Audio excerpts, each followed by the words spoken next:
모든 어떤 과정에서든 간에 우리 의사록이 지금 다 기록 보존되어 있지 않습니까? 경기도지사로서 제가 한 일도 다 보존이 되어 있습니다. 저희 모든 공적, 사적 그 행위와 제가 한 그 방향이 다 나와 있기 때문에 제가 일일이 설명드릴 필요가 없다고 생각합니다.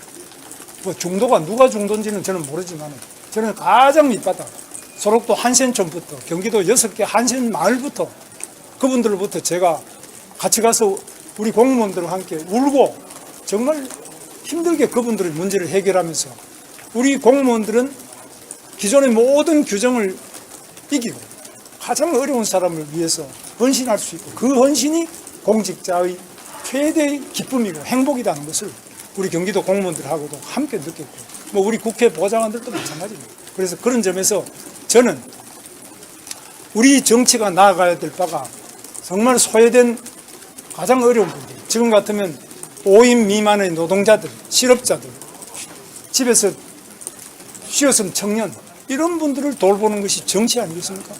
그분들과 함께 하는 것, 그분들과 함께 그 난관을 헤쳐나가면서 우리 위대한 대한민국을 향해서 손잡고 나아가는 그것이 바로 정치의 본령이라고 생각합니다. 저는 뭐 그런 점에서는 한 번도 바뀌어본 적도 없고 제가 좌쪽에 있었든 우쪽에 왔었든 간에 바뀌어본 적이 없습니다. 그래서 그런 점에서 말씀하실 거는 뭐 받아야 되는 거는 충분히 비판을 받도록 하겠습니다. 장관님, 연합뉴스 조다원입니다. 오늘 당일각에서 대통령 탄핵에 조금 책임이 있다고 지적이 나오는 한동훈 대표가 최근에 정치 복귀 시사하고 있거든요. 이런 건 좀 어떻게 보고 계실까요? 한동훈 대표님도 훌륭한 점이 많이 있는 분이고 다른 어떤 후보든지 어떤 대한민국 국민이든지 뭐 다 대통령 출마할 수 있는 거 아닙니까? 그래서 이준석 대표처럼 나이가 모자라가지고 우리 40세 돼 있잖아요. 나이가 모자라서 뭐 자격이 안 되는 이런 분들 빼고 이제 나이가 됐으니 나오겠다. 뭐 저는 아주 바람직한 일로 생각하고 나이가 되고 또 자격이 있는 그런 분들은 어떤 분이라도 출마를 선언할 수도 있고 출마하실 수 있고 그런 뜻을 밝히는 것, 이것이 자유 대한민국의 가장 아름다운 모습 아니겠습니까? 장관님, 야권 1위 주자인 이재명 대표가 본인은 민주당은 중도 보수다, 진보가 아니라 중도 보수다 이렇게 말을 하고 있는데 그 부분에 대해서 좀 저는 대한민국의 가장 진보적인 분이 이승만 대통령이라고 생각합니다. 이승만 대통령에 대해서 여러분 읽어보신지 모르겠는데 저는 뭐 오랜 동안 이승만 대통령을 미워하고 그분이 독재자라고 생각합니다. 그분이 분단의 원흉이라고 생각합니다. 제가 철이 들고 난 다음에 이승만 대통령 전집을 읽으면서 기념사 앞에 제가 지금도 고문을 하고 있습니다만 이승만 대통령보다 더 진보적인 분이 대한민국 한반도 역사에 있었겠나. 여러분 읽어보십시오. 박정희 대통령보다 더 진보적인 분이 누가 있습니까? 우리가 배고프고 이 전기불 하나 없는 깜깜한 세상에서 이 밝고 너무나 좋은 위대한 한강의 기적을 만든 분이 진보지 무엇이 진보입니까? 이재명 대통령 후보가 중도 보수라고 하는 점에는 동의하시나요? 그거는 뭐 남이 뭐라 그러는데 그건 제가 논할 바가 아닌데 다만 진실한 사람이라야만 공직을 맡을 수 있다. 청렴한 사람이라야만 공직을 맡을 수 있다. 자기를 위해서 일하는 사람이 아니라 가장 어렵고 가장 힘든 분들을 돌보고 그분들을 위해서 자기의 온 몸과 마음을 다할 수 있는 이런 분이 공직자가 돼야 된다고 생각하고 저는 늘 공직자에게 공직자는 법과 규정보다는 정말 어려운 국민들의 찾아 나서고 어려운 국민들의 눈물을 닦아드리고 그분들을 손잡고 함께 일어서는 것, 이것이 공직자의 첫 번째 사명이 아니냐라고 저는 늘 그렇게 공무원들한테 말씀을 드리고 있습니다. 저는 고용노동부에서 계속 그 말씀 드리고 제가 국회의원 할 때나 도지사 할 때나 공직자에게 이 말씀을 한 번도 잊어본 적이 없습니다. 공직자가 깨끗하지 않으면 온 나라가 더러워져서 국민이 살 수 없는 나라가 된다. 동서고금의 공통된 나라입니다. 공직자는 깨끗해야 된다. 두 번째, 공직자는 자기 이익을 위한 것이 아니라 가장 어려운 분들을 위해서 모든 것을 바칠 수 있어야 된다.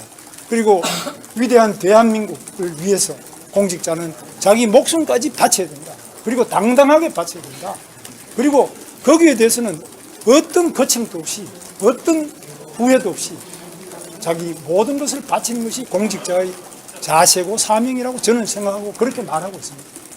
장관님, 그 최근에 홍준표 시장이 장관님께서 국회에서 하셨던 김구 선생 국적 중독이란 발언과 예전에 일제시대 이제 국적 그 일본이다 이거 관련해서 망발이고 또 일제시대 사관이다 이런 말씀하셨는데 좀 어떻게 보셨어요?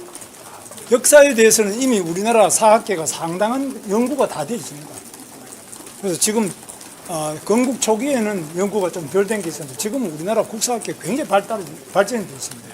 학교도 많은 발전을 하고 있고 그래서 사료에 바탕하여 역사적 사실에 바탕하여 우리는 역사를 겸허하게 사실에 입각하여 올바르게 똑바로 볼 필요가 있습니다. 내 마음대로 역사를 바라보거나 또 누가 이야기한다고 거기 따라서 역사를 보는 것이 아니라 역사적 사실 그리고 그것이 우리 대한민국이 나가는 방향에 어떤 족적을 가졌는지를 보는 게 과거에 우리가 식민지 시대에 나라를 잃고 국적을 잃었을 때의 그 역사조차도 우리는 그것을 일부러 바꾸거나 고치거나 이것이 아니라 있는 그대로를 볼 때라야만 우리는 위대한 대한민국의 미래를 열 수 있다고 확신하고 있습니다.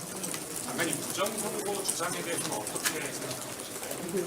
지금 현재 제기되고 있는 부정선거 주장에 대해서는 부정선거 주장에 대해서는 뭐 많은 그것도 갈등이 있는 부분인데요.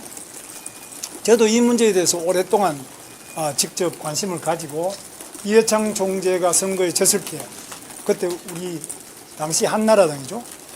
그래서 소송을 해서 재판정에서 그 검표를 실어했습니다. 영등포 여기 법원에서도 하고 여러 군데 하는데 제가 그때 당시 사무부총장으로서 실무자가 돼가지고 그 가서 쭉 봤는데 뭐 몇 표 차이가 났는데 별 문제가 없었고요. 박혁규 의원이 있습니다. 경기도 광주의 국회의원인데 3표 차례 됐습니다. 그래서 국회에서 별명이 박세표입니다. 그래서 너무 억울해서 재판을 했는데 가서 제가 봤는데 오히려 뭐 한 표 더 생겨서 4표가 됐나 이렇게 거의 차이가 없었습니다. 그 다음에 이번에 민경호 의원이 인천 연수을에서 부정선거 할 때 저도 그때 문제를 많이 제기해서 그때도 같이 보니까 뭐 몇 상당한 정도 좀 차이가 있었습니다. 그래서 지금 부정선거 문제에 대한 논란은 첫째, 이것을 가릴 수 있는 것은 중앙선거관리위원회가 가릴 행정적 책임이 있는 기관입니다. 그러면 부정선거다 하는 분들한테 무엇이 부정선거인지를 받아가지고 제일 많이 제기하는 게 첫째, 사전투표제의 문제입니다. 사전투표가 관외 사전투표는 특히 뭐 제가 저 광주에 가서 투표를 했다. 그럼 그 사전투표 광주에서 한 걸 그것이 우송으로 다시 우편 배달하시는 분들이 또 이쪽에 서울 집중국으로 와가지고 여기서 다시 제가 사는 관악구 같은 관악구 갑인데 저는 관악갑에 선관위에 보내지 않습니까? 이 사전투표가 관내에서 이루어져 관내 사전투표가 이루어져서 이까지 오는 과정에 문제가 있지 않느냐 이 문제 제기가 하나 있거든요. 그 다음에 관내 사전투표를 한 다음에 그 투표함을 보관을 5일이죠. 5일 뭐 이렇게 하고 있는데 그 보관하는 기간 동안에 여기에 무슨 부정이 없느냐. CCTV가 설정, 저는 CCTV가 없었어요. 있는데도 있었죠. 없는데. 뭐 이런 거에 의문을 제기하는 거예요. 이게 정당한 의문이에요. 그럼 그것을 의문 제기하는 사람이 제기하는 의문을 보다 더 안전하고 착오가 없게 보완할 책임이 선거관리위원회에 있어요. 그런데 이것을 굉장히 자기들끼리 다 했는데 왜 또 묻느냐 이런데 저는 공무원으로서 우리 고용노동부나 경기도나 어떤 민원이 말도 안 된다고 생각하는 공무원들이 볼 때 말도 안 된다고 생각하는 민원을 계속 제기해도 항상 친절하게 항상 충분하게 납득할 때까지 계속 답을 해드리는 것이 공직자의 기본이에요. 이런 부분에서 중앙선거관리위원회가 소홀한 점이 있다. 그 다음에 또 부정선거는 의혹을 제기하는 사람들은 뭐 외부에서 해킹으로 이 컴퓨터나 서버를 조작한다든지 이럴 수 있지 않나. 이거는 이제 검증을 하기 굉장히 간단하지 않습니까? 저는 기술이 없고. 그 다음에 하나는 이제 개수기 세는 거, 이게 여기서 조작이 있지 않냐. 뭐 그거는 그렇게 어려운 문제는 아닌 것 같아요. 그래서 손으로 다시 개표하고 세고 대비하면 되니까. 전체적으로 이 컴퓨터의 일정한 집계 과정에서 오류나 조작이 있을 수 있다. 이런 여러 가지 부분이 있지 않겠습니까? 이런 부분에 대해서 하나하나를 검증하고 그것을 예방하기 위한 보다 더 공명하고 공정한 선거가 될 수 있도록 하기 위한 우리 선거관리위원회와 우리 정부 기관의 노력이 계속되기를 바라고, 부정선거를 주장하면 무조건 아니다라고 말하는 것이 아니라 그 무슨 부정선거가 어디서 어떻게 이루어지고 누구에 의해서 이루어졌는지 그 결과가 어떻게 됐는지를 끊임없이 검증하고 답하고 그런 부분을 줄여나가기 위한 선거관리위원회의 노력이 있어야 되는데, 불행하게도 선거관리위원회 중앙선거관리위원장 권순일이라는 분은 뇌물도 받아먹지 않느냐, 뭐 이래가지고 뭐 50억 클럽이다 이런 거 들어보셨죠? 중앙선거관리위원장이에요. 그건 매우 잘못된, 그 다음에 그 자녀를 뭐 특혜 채용을 했다든지 여러 가지 중앙선거관리위원회를 둘러싼 다른 부정비리의 문제가 선거 전반의 부정비리로 비화 확산되는 이 과정은 참 불행하고 안타까운 과정입니다. 이것 때문에 승복하지 못하는 국민들이 그걸 가지고 또 더 승복합니다. 이런 것들을 하나하나 지금 차근차근하게 해결해 나가면 이 문제는 그렇게 어려운 문제가 아니라고 저는 생각합니다. 그래서 제가 볼 때는 뭐 부정선거가 있다 없다 이런 게 아니라 인간이 하는 일이 항상 문제가 있을 수 있죠. 그 문제를 고쳐 나가는데 정성을 다하고 그 문제를 제기하는 분을 잘 말씀을 경청해서 하나씩 고쳐 나가는 것이야말로 위대한 대한민국 공직자가 해야 될 일이라고 저는 생각합니다. 장관님, 그 여당에서 주도하고 있는 그 오요한나 사건 청문회에 야당이 따로 답을 하고 있지 않은데 그리고 청문 그 오요한나 오였나? 네, 오요한나 네. 그 부분에 대해서 어떻게 생각하시는지 궁금하고요. 그리고 노동부가 지금 특별 근로감독 하고 있는 걸로 알고 있는데 어떤 상황인지.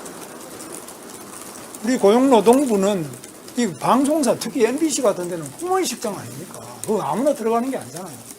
이 꿈의 직장에 기상캐스터가 됐는데 그분이 꿈을 이루진 않고 죽음이 되어서 나온다. 이걸 받아들일 수가 없어요. 왜 이렇게 불행한 일이 일어났느냐. 모든 국민들이, 젊은이들이 가고 싶어하는 MBC에 왜 이런 일이 일어났느냐. 여기에 대해서 저는 고용노동부 장관으로서 반드시 답을 해야 된다고 봐요. 우리 젊은이들이 뭐 어떤 이유든지 간에 그 좋은 젊은이가 왜 죽음에까지 이르게 되는지를 저희는 특별근로감독이라는 형식으로 그게 부족하겠습니다. 그러나 어떤 방식이든 간에 다시는 우리 젊은이들이 꿈의 직장에서 죽음으로 나오는 일은 절대로 없어야 된다고 생각합니다. 민주당에서는 명태균 특검법도 주장하고 있고 일부 정권 주자들이 명태균 리스크에서 자유롭지 못하다는 의견도 있는데 이거에 대해서 어떻게 해줍니까? 뭐 그건 제가 전혀 모르겠어요. 저는 뭐 명태균 씨라는 사람은 뭐 이름도 들어본 적이 없었는데 이제 이게 문제가 되고 난 다음에 처음 들어요. 저는 뭐 전혀 그걸 모르겠어요. 그래서 제가 뭐 말씀드리기에는 너무나 준비가 너무 없습니다. 충분히 하신 것 같고요. 토론 들어가셔야 될 것 같습니다. 장관님께서. 하나만 더 여쭤보겠습니다. 네. 반도체 특별법 52시간 예외조항 관련된 입장이 있으시죠? 반도체 특별법 보십시오. 여러분, 반도체 우리 삼성의 TSMC에 비해서 얼마나 늦어지고 있느냐. TSMC 구마모토 공장은 2년 만에 물건이 쏟아져 나옵니다. 구마모토는 일본에서 아주 규슈 지역에서 아주 시골이거든요. 혼슈하고도 또 다른 그런 아주 그냥 이 시골에서 TSMC가 가동이 되는데 이정거든요. 우리는 용인은 수도권에서 아주 좋은 땅입니다. 용인에서 지금 SK나 삼성이 시작한 7년이 됐는데 아직 뭐 시작도 못하고 있어요. 여러분 이거 보면 좀 끔찍하지 않습니까? 왜 이렇게 됐냐? 이거 고쳐야 됩니다. 그래서 반도체 특별법에 나와 있는 그 시간의 문제가 아니다. 대한민국의 속도가 일본의 속도보다 늦어졌고 중국 만만디 중국이라는데 중국보다 우리 속도가 늦어졌습니다. 미국보다도 늦어졌습니다. 성장 속도가. 대한민국은 미래가 있겠습니까? 대한민국은 빨리빨리라 그러는데 대한민국이 세계에서 가장 늦은 속도로 추락하고 있는데 이게 왜 추락합니까? 반도체는 한마디로 이 물건이 속도 전쟁이에요. 늦으면 그거는 쓰레기입니다. 격차 빨라야 돼요. 격차, 초격차를 확대하고 늘려나가기 위해서 우리는 모든 힘을 집중해야 되는데 그렇다고 해서 뭐 노동자들 건강이 해치면 어떻게 하나? 건강을 해치면 안 되죠. 그 얼마든지 우리가 일과 건강이 양립할 수 있고 그런 과학, 의료 기술이 발달된 대한민국입니다. 그래서 지금 더 이상 어떤 자기 주장에 매달려가지고 대한민국 모든 사람이 발목이 잡혀가지고 대한민국에서는 못하겠다. 미국으로 탈출하자. 또는 외국으로 탈출하자. 또 기술이 그리 높지 않은 데는 뭐 다른 나라로 다 탈출하자. 지금 엑소더스 코리아가 얼마나 급속하게 일어나는지 여러분 보시지 않습니까? 대한민국 투자 안 하지 않습니까? 그러면 투자 안 하는데 우리 젊은이들은 쉬었습니다. 젊은이들이 원하는 자리가 반도체라든지 고임금 좋은 거 아닙니까? 그럼 고임금이고 연봉 1억 이상, 그 다음에 R&D, 연구기술지 이런 또 반도체 같은 특별한 분야에 대해서 하자는 거예요. 이것도 안 하면서 먹사니즘을 말합니까? 이것도 안 하는 사람들이 잘사니즘을 이야기할 수 있어요? 이것은 거짓말입니다. 됐죠? 장관님, 저번에 탄핵, 계엄에 대해서는 분명히 대통령께 반대하는 말씀을 드리고 싶었다라고 말씀을 하셨는데 권영세 비대위원장께서는 표결에 참여하지 않았을 것이다. 국회에 있어도 그렇게 발언을 하셨거든요. 여기에 대해서는 좀 어떻게 평가를 하실까요? 계엄을 대통령께서 뭐 답답하시니까 계엄하셨다. 뭐 이거는 일거에 좀 해결할 수 있지 않겠나 하는데 계엄이 성공할 수 있는 조건은 저는 이제 요즘에 다시 정리를 해보면은 저는 이 계엄에 대해서 미리 많이 들었어요. 대통령께서 계엄하기 전에 다른 여러 곳에서 이 계엄을 해야 된다는 말씀을 많이 들었는데 저는 생각을 오랫동안 해왔는데 첫째, 계엄을 하려면 군을 완전하게 장악해야 돼. 박정희 그 당시 현역 군인 아닙니까? 그 다음에 전두환, 노태우 이런 사람이 계엄을 합니다. 군을 장악한 사람. 두 번째, 그 군이 계엄을 했을 때 거기에 호응하는 국민이 있어야 되는데 지금 우리 대한민국에 여러분 누가 호응합니까? 그리고 군을 장악하지를 못했기 때문에 군인들이 여기 와서 울고 불고 하는 거 아니에요? 저는 그래서 그런 부분은 뭐 저는 그 군 장악이라는 것이 그렇게 옛날처럼 되지도 않은 때고 또 국민들이 그렇게 쉽게 그 외에도 다른 방법이 있는데 왜 계엄을 하냐 호응하지 않을 것이기 때문에 저는 대통령께 계엄은 저한테 말씀하셨으면 제가 극구 만류하고 반대했을 것이라고 말씀드린 건데 뭐 저는 그런 기회가 없었어요. 그러나 저한테 그 제안을 한 사람들에 대해서는 제가 절대로 그런 말 꺼내지도 말라고 저는 단호하게 계속 거부 반대를 해왔습니다. 이전부터 계엄 말씀 많이 들었다는 게 어떤 건지 좀 추가로 뭐 여러분들이 그런 이야기를 해요. 이건 뭐 계엄밖에 되겠냐 이런 말을 군 출신이나 뭐 그런 분들이 계세요. 그런데 저는 그렇게 답을 하고 그렇게 생각을 했다는 거예요. 그럼 구체적으로 누구 거명을 하라 그러면 제가 거명하기는 좀 그렇습니다. 당시 현재 국무위원들께서 그런 말씀을 하신 건 아니지. 아니죠? 국무위원 이런 거 아니고 그냥 옛날 뭐 군에 계셨거나 뭐 그런 분들 알거나 이런 분들 중에서 그런 분도 있고 또는 막 답답하니까 계엄이라도 해야 안 되느냐 이런 건 여러분 카톡 같은 데 보셨을 것 같아요. 그런 게 대통령 계엄하시기 전에도 그런 이야기가 많이 있었습니다.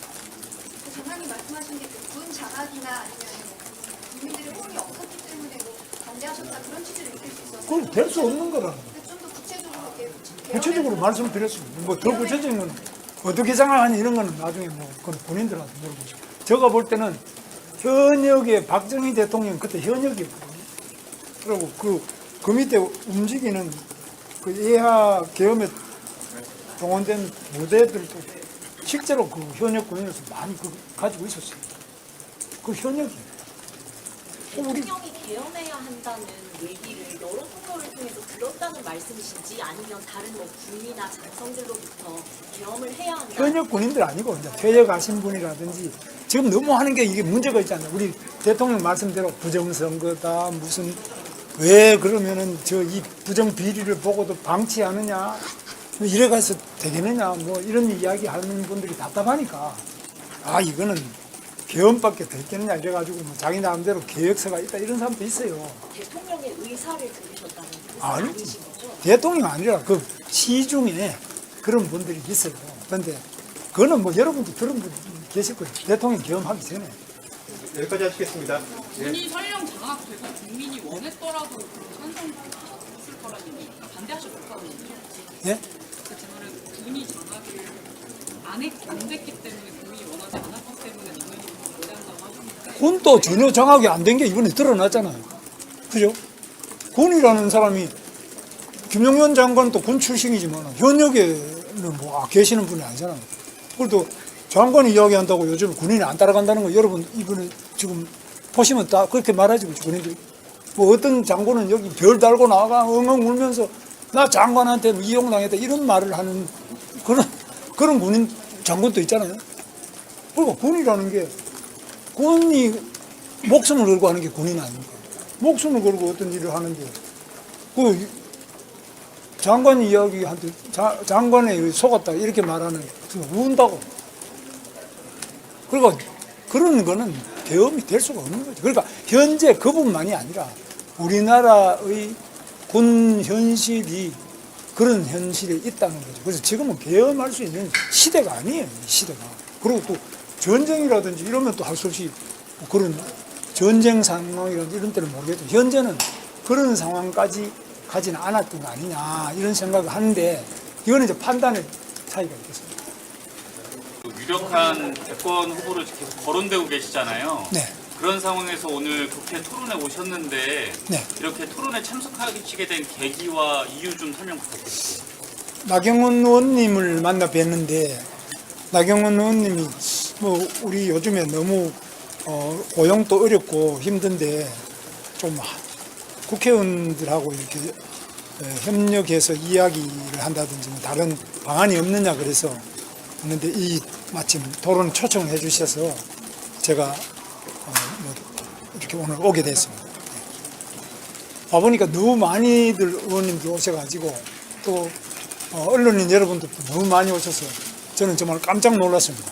이렇게 많이 오실 줄은 여기 올 때까지 생각도 못했는데 너무 많이 관심을 가져주셔서 감사하기도 하고 또 부담스럽기도 하고 정말 얼마나 이게 지금 나라가 어려운 상태냐 하는 것을 잘 보여주고 있다고 생각합니다. 저 개인 기울이는데요. 지금 헌재 판결 막바지로 가고 있는데 네. 좀 탄핵 심판 좀 어떻게 보고 계신지 궁금합니다. 헌법재판소가 대한민국의 위대한 헌법을 지키고 헌법 정신을 지키고 자유민주주의를 지키는 그러한 헌법재판소가 되기를 바라고요. 또 지금 헌법재판소의 공정성 시비가 그 위원의 선임 과정이나 재판의 진행 절차 문제라든지 여러 가지로 많은 우려를 가지고 있는 국민들이 있고 한편으로는 헌법재판소가 빨리 좀 더 속도를 내서 판결을 내려달라 이렇게 하는 분도 있고 국론이 그야말로 양분돼 있는 상태로 저는 보고 있습니다. 헌법재판소가 보다 공정하게 그리고 국민들이 납득할 수 있는 헌법재판의 절차 진행과 또 결론을 내려놓으시기를 간절하게 기도드리고 있습니다. 지금 공정성이 조금 논란이 있다는 말씀이십니까? 그 제가 말씀하니까 아시는 거죠. 그래서 지금 우리 헌법재판소가 대통령을 파면하는 것이 쉬운 일로 생각하는 것은 아닌지, 대통령을 파면하는데 만장일치로 파면한다, 그런 것을 박근혜 대통령 때 봤습니다. 정말 잘못되었다고 저는 생각합니다. 대통령이 전 국민이 투표를 해서 뽑았습니다. 우리는 1987년 민주화 대항쟁을 통해서 우리 국민들이 우리 대통령을 뽑고 싶다. 체육관 대통령, 우린 싫다. 뭐 유신 대통령도 싫다. 이런 온 국민들의 염원과 열화 같은 노력에 의해서 1987년 대한민국 직선제가 시작됐습니다. 이 직선제는 모든 국민이 자기의 대표를 선택할 수 있다는 대한민국의 가장 큰 상징입니다. 이 직선제 대통령 선거라는 것은 대한민국 민주주의의 꽃입니다. 이것은 유신 이후에 무려 15년 이상에 걸쳐서 많은 민주화 운동의 희생과 헌신에 의해서 이루어진 대한민국 헌법이고 또 직선제 대통령 선거입니다. 이 직선제 대통령 선거에 의해서 뽑힌 대통령을 헌법재판관들이 만장일치로 파면한 박근혜 대통령 그 헌법재판 만장일치 판결의 결과가 어떻게 됐습니까? 과연 올바른 판결이었습니까? 박근혜 대통령이 무슨 큰 잘못을 했나요?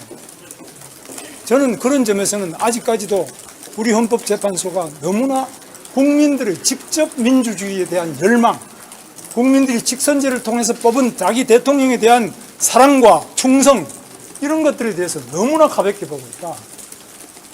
과연 그런 정도로 무거운 그 직분을 우리 헌법재판관들이 가지고 계신다면 보다 더 숙고하시고 그 절차를 정말 국민들 누구라도 어느 편이든 좋습니다. 저는 탄핵 찬반을 말하는 것이 아니라 어느 편이라도 마음속으로 승복할 수 있는 이러한 헌법재판소로 발전해 나가기를 간곡하게 저는 기도하고 있습니다. 작가님께서 최근에 범군수 지지율 1위를 기록하고 계신데 그런 여론조사 결과를 좀 어떻게 보고 계시는지, 또 그렇게 높게 나오는 이유는 뭐라고 생각하시는지 진단을 해주세요. 여론조사에 대해서는 뭐 제가 말씀을 드릴 수가 없습니다만 뭐 여러 가지 해석이 있을 수 있겠는데 저로서는 너무나 뜻밖이고 뭐 제가 한 게 없지 않습니까? 제가 뭐 제가 정책을 발표한다든지 무슨 다른 뭐 뜻을 밝힌 적이 없는데도 불구하고 이렇게 나오는 것은 우리 사회가 정말 너무 한쪽으로 쏠리는 것, 그리고 그 쏠림 현상이 대한민국을 매우 불행하게 할 수 있다는 어떤 걱정과 우려, 여기 이런 우려들이 반영이 돼서 저한테 여론이 높은 것으로 나오는 것 같은데 저는 정말 너무 무겁고 가슴이 아픈 일입니다. 대통령 탄핵 심판 결과 나오면은 우선 출마하시는 것도 좀 고려를 하시는지만 합당성이 좀 다른 후보에 비해 떨어진다라는 지적도 있는데 이거는 어떻게 보시겠어요? 그 점에 대해서는 제가 말씀드릴 게 아닌 것 같습니다. 뭐 확장성이 있느냐, 무슨 확장성을 말하는지 저는 모르겠습니다만 저는 대한민국의 가장 밑바닥 청계천에 재단 보조, 미싱 보조, 그 다림질하는 보조로부터 출발해서 공장에서 7년 이상 공장 생활을 하고 민주화 운동 과정에서 제가 감옥만 2년 6개월 2번 감옥을 갔다 왔습니다. 그리고 제가 뭐 가장 어려운 지역이라는 우리 부천 소사에서 국회의원도 제가 3번 했고요. 경기도에서 제가 도지사도 2번 했고 저는 뭐 여러 가지 면에서 사회 가장 밑바탕에서부터 가장 남들이 하고 싶어하는 자리까지 해봤는데 그 모든 어떤 과정에서든지 간에 우리 사회의 약자에 대해서 제가 제 삶의 사명으로서 모든 것을 다해서 이 약자를 보살피는 것이 공직자의 첫 번째 직분이다. 이 점을 잊은 적이 한 번도 없고 저는 그렇게 살아왔다고 생각합니다. 제 국회의원으로서 활동의 그 의사록이 지금 다 기록 보존되어 있지 않습니까? 경기도지사로서 제가 한 일도 다 보존이 되어 있습니다. 저희 모든 공적, 사적 그 행위와 제가 한 그 방향이 다 나와 있기 때문에 제가 일일이 설명드릴 필요가 없다고 생각합니다. 뭐 중도가 누가 중도인지는 저는 모르지만 저는 가장 밑바닥 소록도 한센촌부터 경기도 6개 한센 마을부터 그분들로부터 제가 같이 가서 우리 공무원들과 함께 울고 정말 힘들게 그분들의 문제를 해결하면서 우리 공무원들은 기존의 모든 규정을 이기고 가장 어려운 사람을 위해서 헌신할 수 있고 그 헌신이 공직자의 최대의 기쁨이고 행복이라는 것을 우리 경기도 공무원들하고도 함께 느꼈고 뭐 우리 국회 보좌관들도 마찬가지입니다. 그래서 그런 점에서 저는 우리 정치가 나아가야 될 바가 정말 소외된 가장 어려운 분들 지금 같으면 5인 미만의 노동자들, 실업자들, 집에서 쉬어선 청년 이런 분들을 돌보는 것이 정치 아니겠습니까? 그분들과 함께 하는 것, 그분들과 함께 그 난관을 헤쳐나가면서 우리 위대한 대한민국을 향해서 손잡고 나아가는 그것이 바로 정치의 본령이라고 생각합니다. 저는 뭐 그런 점에서는 한 번도 바뀌어본 적도 없고 제가 좌쪽에 있었든 우쪽에 왔었든 간에 바뀌어본 적이 없습니다. 그래서 그런 점에서 말씀하실 거는 뭐 받아야 되는 거는 충분히 비판을 받도록 하겠습니다. 장관님, 연합뉴스 조다원입니다. 오늘 당일각에서 대통령 탄핵에 조금 책임이 있다고 지적이 나오는 한동훈 대표가 최근에 정치 복귀 시사하고 있거든요. 이런 건 좀 어떻게 보고 계실까요? 한동훈 대표님도 훌륭한 점이 많이 있는 분이고 다른 어떤 후보든지 어떤 대한민국 국민이든지 뭐 다 대통령 출마할 수 있는 거 아닙니까? 그래서 이준석 대표처럼 나이가 모자라가지고 우리 40세 돼 있잖아요. 나이가 모자라서 뭐 자격이 안 되는 이런 분들 빼고 이제 나이가 됐으니 나오겠다. 뭐 저는 아주 바람직한 일로 생각하고 나이가 되고 또 자격이 있는 그런 분들은 어떤 분이라도 출마를 선언할 수도 있고 출마하실 수 있고 그런 뜻을 밝히는 것 이것이 자유 대한민국의 가장 아름다운 모습 아니겠습니까? 장관님 그 야권 1위 주자인 이재명 대표가 본인은 민주당은 중국 보수다, 진보가 아니라 중국 보수다 이렇게 말을 하고 있는데 이 부분에 대해서 좀 저는 대한민국의 가장 진보적인 분이 이승만 대통령이라고 생각합니다. 이승만 대통령에 대해서 여러분 읽어보신지 모르겠지만 저는 뭐 오랜 동안 이승만 대통령을 미워하고 그분 때문에 독재자라고 생각합니다. 그분이 분단의 원흉이라고 생각합니다. 제가 철이 들고 난 다음에 이승만 대통령 전집을 읽으면서 기념사 앞에 제가 지금도 고문을 하고 있습니다만은 이승만 대통령보다 더 진보적인 분이 대한민국 한반도 역사에 있었겠냐. 여러분 읽어보십시오. 박정희 대통령보다 더 진보적인 분이 뭐가 있습니까? 우리가 배고프고 이 전기불 하나 없는 깜깜한 세상에서 이 밝고 너무나 좋은 위대한 한강의 기적을 만든 분이 진보지 무엇이 진보입니까? 이재명 대통령 후보가 중국 보수라고 하는 점에는 동의하시나요? 그거는 뭐 남이 뭐라 그러는데 그거는 제가 논할 바가 아닌데 다만 진실한 사람이라야만 공직을 맡을 수 있다. 청렴한 사람이라야만 공직을 맡을 수 있다. 자기를 위해서 일하는 사람이 아니라 가장 어렵고 가장 힘든 분들을 돌보고 그분들을 위해서 자기의 온 몸과 마음을 다할 수 있는 이런 분이 공직자가 돼야 된다고 생각하고 저는 늘 공직자에게 공직자는 법과 규정보다는 정말 어려운 국민들의 찾아 나서고 어려운 국민들의 눈물을 닦아드리고 그분들을 손잡고 함께 일어서는 것 이것이 공직자의 첫 번째 사명이 아니냐라고 저는 늘 그렇게 공무원들한테 말씀을 드리고 있습니다.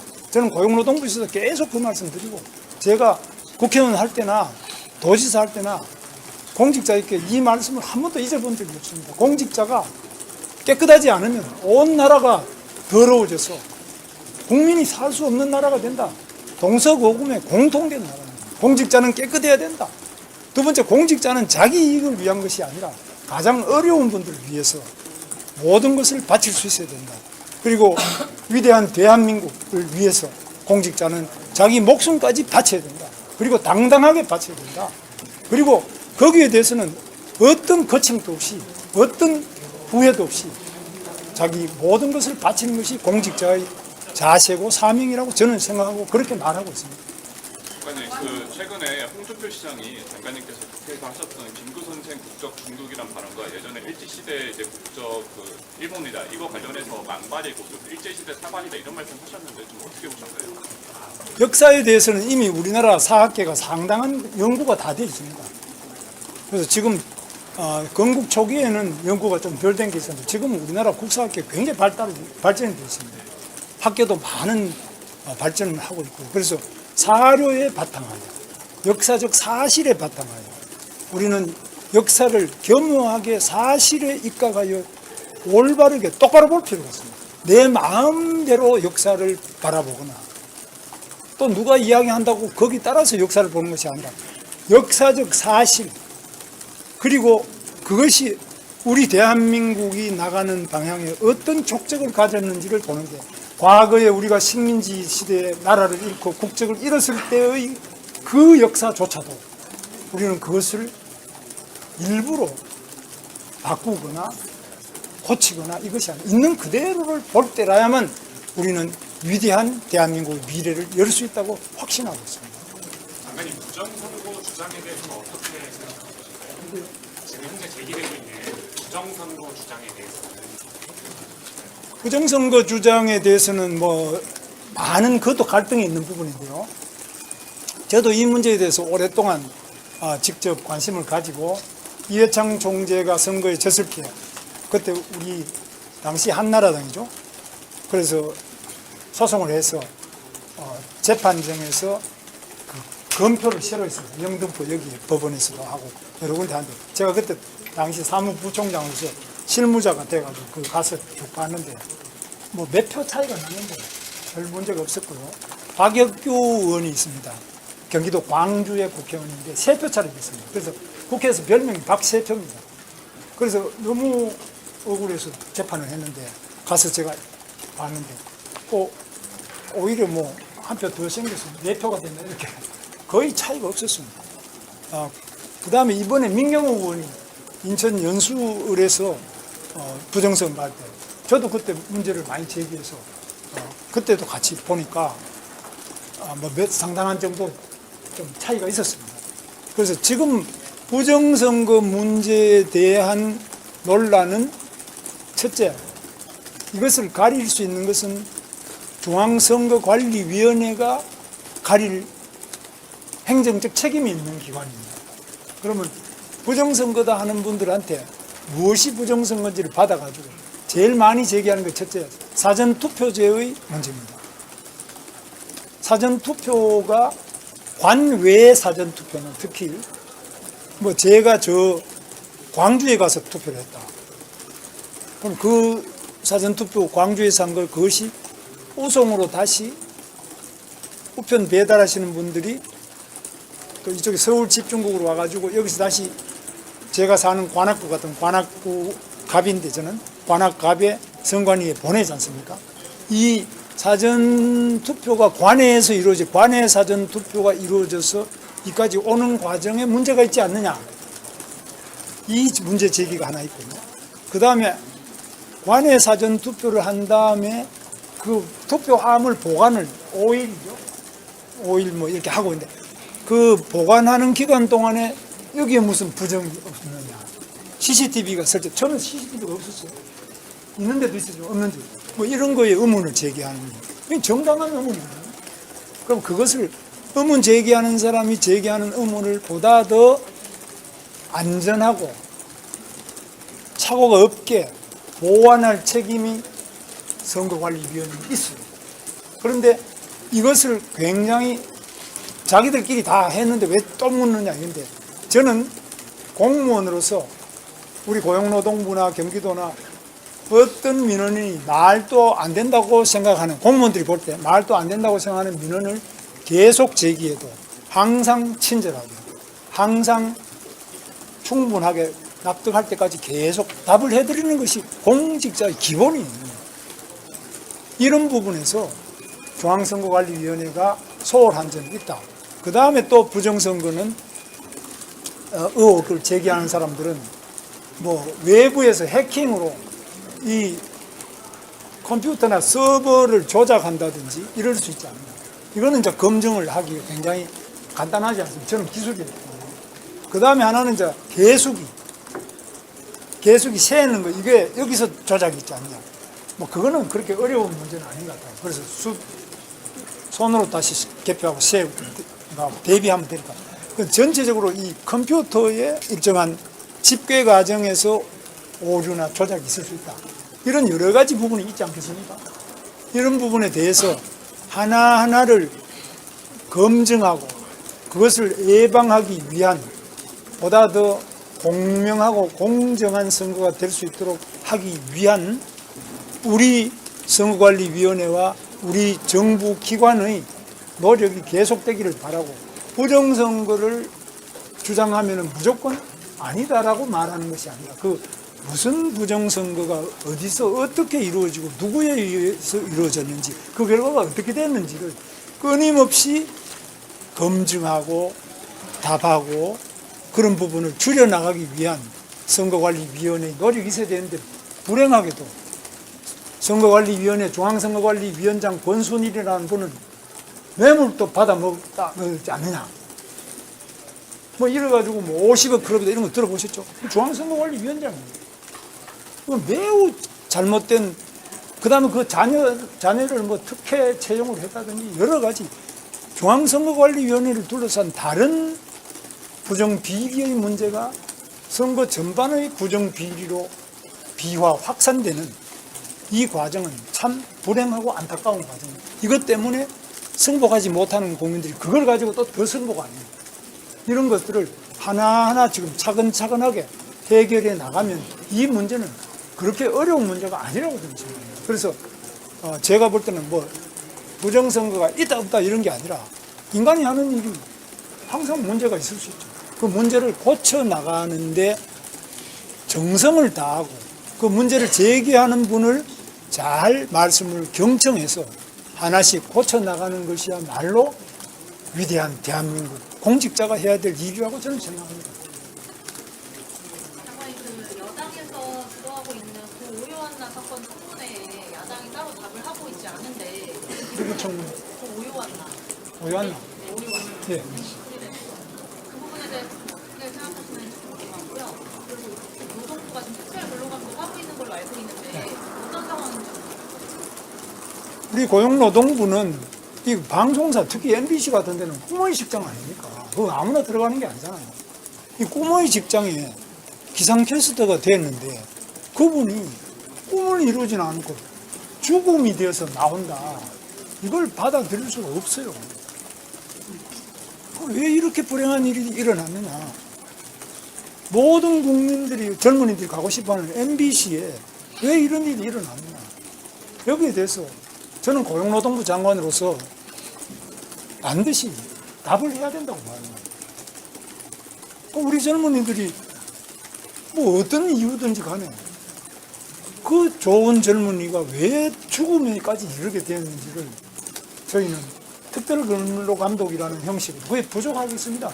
그러나 어떤 방식이든 간에 다시는 우리 젊은이들이 꿈의 직장에서 죽음으로 나오는 일은 절대로 없어야 된다고 생각합니다. 민주당에서는 명태균 특검법도 주장하고 일부 주권주자들이 명태균 리스크에서 자유롭지 못하다는 의견도 있는데 요거에 대해서 어떻게 생각하세요? 뭐 그건 제가 전혀 모르겠어요. 저는 뭐 명태균 씨라는 사람은 뭐 이름도 들어본 적이 없었는데 이제 이게 문제가 되고 난 다음에 처음 들어요. 저는 뭐 전혀 그걸 모르겠어요. 그래서 제가 뭐 말씀드리기에는 너무나 그 준비가 너무 없습니다. 충분히 하신 것 같고요. 토론 들어가셔야 될 것 같습니다. 잠깐. 하나만 더 여쭤보겠습니다. 네. 반도체 특별법 52시간 예외조항 관련된 입장이 있으시죠? 반도체 특별법 보십시오. 여러분 반도체 우리 삼성이 TSMC에 비해서 얼마나 늦어지고 있느냐. TSMC 구마모토 공장은 2년 만에 물건이 쏟아져 나옵니다. 구마모토는 일본에서 아주 규슈 지역이 아주 시골이거든요. 혼슈하고도 또 다른 그런 아주 그냥 이 시골에서 TSMC가 가동이 되는데 2년 걸려요. 우리는 용인은 수도권에서 아주 좋은 땅입니다. 용인에서 지금 SK나 삼성이 시작한 7년이 됐는데 아직 뭐 시작도 못하고 있어요.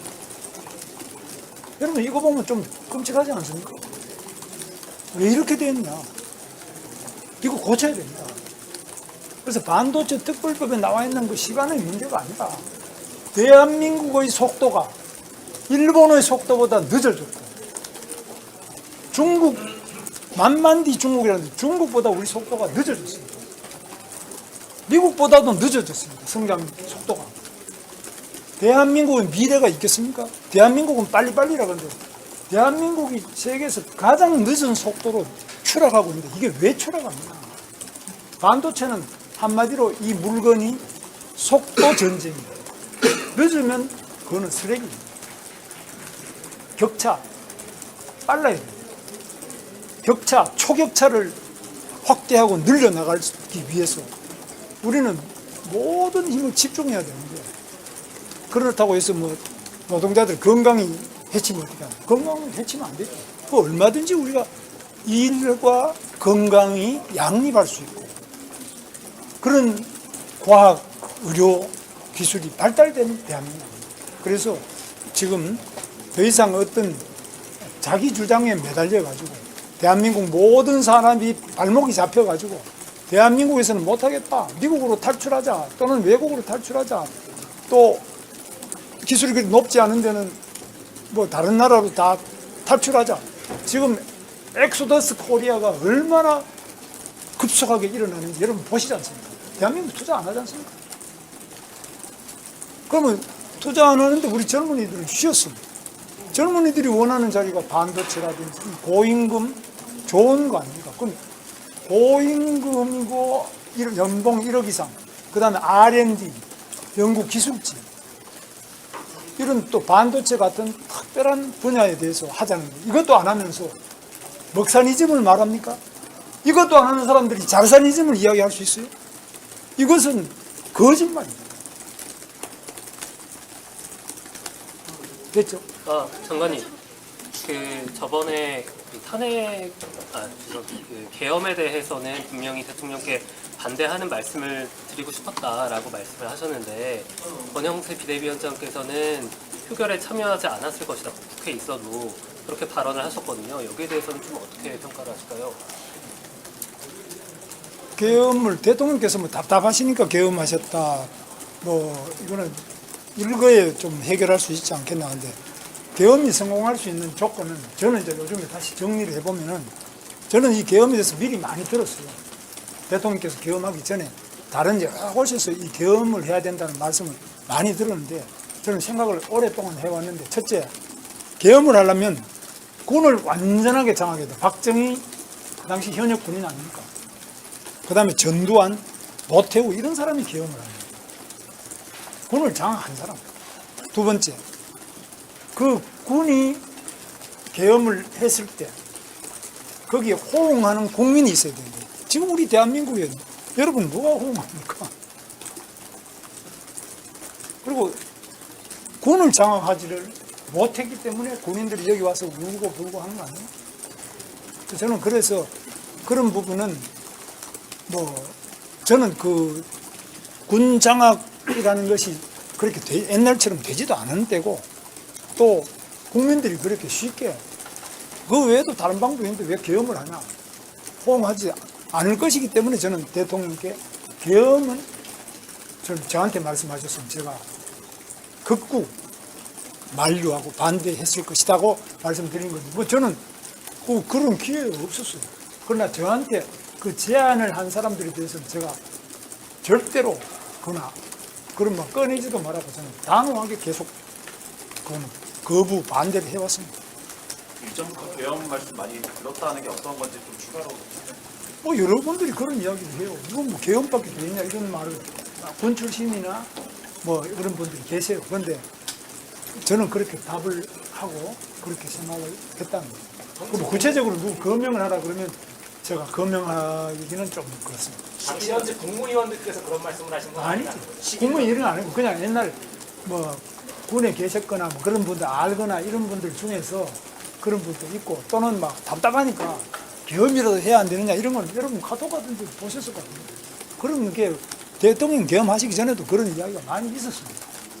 장관님 말씀하신 게 군 장악이나 아니면 뭐 국민들의 호응이 없었기 때문에 뭐 반대하셨다 그런 취지를 읽을 수 있어서 그건 될 수 없는 거라는 거예요. 좀 더 구체적으로 이렇게 구체적으로 말씀을 드렸습니다. 뭐 더 구체적인 건 어떻게 생각하니 이런 거는 나중에 뭐 그건 본인들한테 물어보시고 제가 볼 때는 현역의 박정희 대통령 그때 현역이었거든요. 그리고 그 밑에 움직이는 그 예하 계엄에 동원된 무대들도 실제로 그 현역 군인으로서 많이 가지고 있었어요. 그 현역이. 우리 대통령이 개헌해야 한다는 얘기를 여러 통로를 통해서 들었다는 말씀이신지 아니면 다른 뭐 군이나 장성들로부터 계엄을 해야 한다. 현역 군인들 아니고 이제 퇴역하신 분이라든지 지금 너무 하는 게 이게 문제가 있잖아요. 우리 대통령 말씀대로 부정선거다 무슨 왜 그러면은 저 이 부정 비리를 보고도 방치하느냐 이래 가서 되겠느냐 뭐 이런 이야기 하는 분들이 답답하니까 아 이거는 개헌밖에 됐겠느냐 이래가지고 뭐 자기 나름대로 계획서가 있다 이런 사람도 있어요. 대통령의 의사를 들으셨다는 뜻은 아니지. 아니신 거죠? 대통령 아니라 그 시중에 그런 분들이 있어요. 그런데 그거는 뭐 여러분도 들은 분 계실 거예요. 대통령 계엄하기 전에. 여기까지 하시겠습니다. 군이 설령 장악되고 국민이 원했더라도 찬성했을 거라는 얘기, 반대하셨을 거라는 얘기죠. 예? 제 말은 군이 장악을 안 됐기 때문에 국민이 원하지 않았기 때문에 민주당이 반대한다고 하셨는데 군도 전혀 장악이 안 된 게 이번에 드러났잖아요. 그죠? 군이라는 사람이 김용현 장관도 군 출신이지만 현역에는 뭐 계시는 분이 아니잖아요. 그래도 장관이 이야기한다고 요즘 군인이 안 따라간다는 거 여러분 이번에 지금 보시면 다 그렇게 말하지 군인들이. 뭐 어떤 장군은 여기 별 달고 나가 엉엉 울면서 나 장관한테 이용당했다 이런 말을 하는 그런 군인 장군도 있잖아요. 그리고 군이라는 게 군이 목숨을 걸고 하는 게 군인 아닙니까? 목숨을 걸고 어떤 일을 하는데 그 장관 이야기한테 장관에 속았다 이렇게 말하는 운다고. 그리고 그런 거는 계엄이 될 수가 없는 거죠. 그러니까 현재 그뿐만이 아니라 우리나라의 군 현실이 그런 현실에 있다는 거죠. 그래서 지금은 계엄할 수 있는 시대가 아니에요. 이 시대가. 그리고 또 전쟁이라든지 이러면 또 할 수 없이 그런 전쟁 상황이라든지 이런 때는 모르겠죠. 현재는 그런 상황까지 가지는 않았던 거 아니냐 이런 생각을 하는데 이거는 이제 판단의 차이가 있겠습니다.